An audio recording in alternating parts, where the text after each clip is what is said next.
జై శ్రీరామ్. అందరికీ నమస్కారం. వెల్కమ్ టు న్యూస్ అఖండ. నేను మీ కస్తూర్ శ్రీధర్. మన దేశంలో రక్షణ రంగ సంస్థలకు అవకాశం ఇవ్వాలే కానీ అవి శరవేగంతో దూసుకుపోగలవని చెప్పడానికి ఈ కళ్యాణి డిఫెన్స్ ఒక సరైన ఉదాహరణ. మోడీ ప్రభుత్వం రాకముందు వరకు ఈ కళ్యాణి డిఫెన్స్కు పెద్దగా అసలు పని ఉండేదేలే. అప్పటి యూపీఏ ప్రభుత్వం అంటే ఎవరు? ఈ కాంగ్రెస్ ప్రభుత్వం ఏకంగా 10 సంవత్సరాల పాటు దేశాన్ని పరిపాలించినప్పటికీ, అంటే ఎప్పుడు 2004 నుంచి 2014 వరకు అలా అని చెప్పేసి పూర్తి స్థాయిలో అనుకున్నారు. స్వదేశీ రక్షణ రంగ పరిశ్రమలో ఏ మాత్రం కూడా ప్రోత్సహించాల. ఆ కాలంలో అసలు రక్షణ రంగ సంస్థలను పట్టించుకున్న నాదుడు కూడా అస్సలే ఎవడలేడు. పైగా సైనికుల అవసరాల కోసం విదేశాల నుంచి ఆయుధాలను, డిఫెన్స్ లాజిస్టిక్స్ను మనం కొనుగోలు చేస్తూ ఉన్నాం. దీంతో స్వదేశీ రక్షణ రంగ సంస్థలు దాదాపుగా కుదేలైపోయే స్థాయికి చేరుకున్నాయి. మనం మొన్న కూడా మాట్లాడుకున్నాం.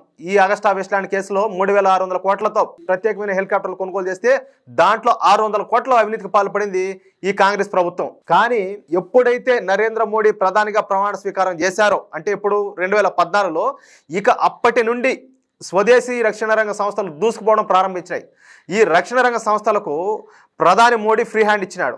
ఫ్రీ హ్యాండ్ ఇచ్చే ప్రోత్సహించడంతో ఇక ఆకాశమే హద్దుగా మన రక్షణ రంగ సంస్థలు పైకి ఎదగడం ప్రారంభించినాయి. అందులో కీలకమైన సంస్థ ఒకటి ఈ Kalyani strategic systems limited. Modi ప్రభుత్వం వచ్చిన తర్వాత సంవత్సరం నుండే ఈ కళ్యాణి డిఫెన్స్ సంస్థ అనేక రకాల డిఫెన్స్ ఎక్విప్మెంట్లను తయారు చేయడం ప్రారంభించింది. అందులో కీలకమైనటివి M4 హెవీ ఆర్డర్స్ వెహికల్స్ అనమాట. ఈ హెవీ ఆర్మడ్ వెహికల్స్ను టెర్రరిస్ట్ ఆపరేషన్ల కోసం, అలాగే నక్సల్స్ ఆపరేషన్ కోసం యుద్ధ సమయంలోనూ ఉపయోగిస్తారు. మోడీ ప్రభుత్వం రాకముందు వరకు భారత్ వద్ద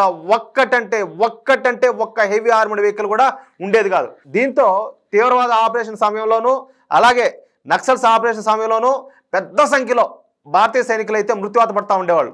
అయితే మోడీ ప్రభుత్వం వచ్చినాక మన కళ్యాణి డిఫెన్స్ సంస్థ స్వదేశీయంగానే ఈ హెవీ ఆర్మడ్ వెహికల్స్ అయితే తయారు చేయడం ప్రారంభించింది.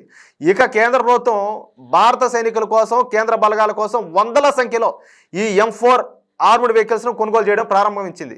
నిన్నగాక మొన్ననే ఈ కళ్యాణి డిఫెన్స్ కొత్తగా 126 అత్యాధునికమైనటువంటి హెవీ ఆర్మడ్ వెహికల్స్ తయారు చేసి భారత సైన్యానికి అప్పగించింది.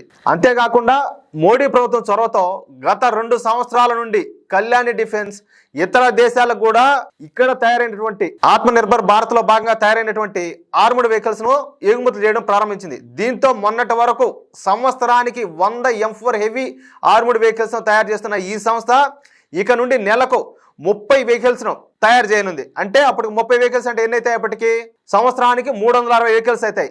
ఇది ఆషామాషి వ్యవహారం అయితే కాదు.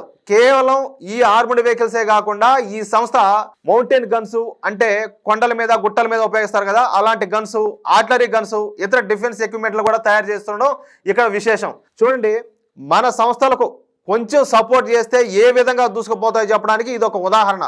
త్వరలో మరిన్ని రక్షణ రంగ సంస్థల గురించి మీ ముందు ఉంచే ప్రయత్నం మేము చేస్తాము. దయచేసి ఈ వీడియోపై మీ యొక్క అమూల్యమైన అభిప్రాయాలను కామెంట్ రూపంలో తెలియజేయాలని చెప్పి కోరుకుంటూ, అలాగే మన ఛానల్ని ఇంతవరకు ఎవరైనా సబ్స్క్రైబ్ చేసుకున్నట్లయితే ప్రతి ఒక్కరు కూడా మన ఛానల్ సబ్స్క్రైబ్ చేసుకోవాలని మళ్ళీ కోరుతున్నాను. జై శ్రీరామ్.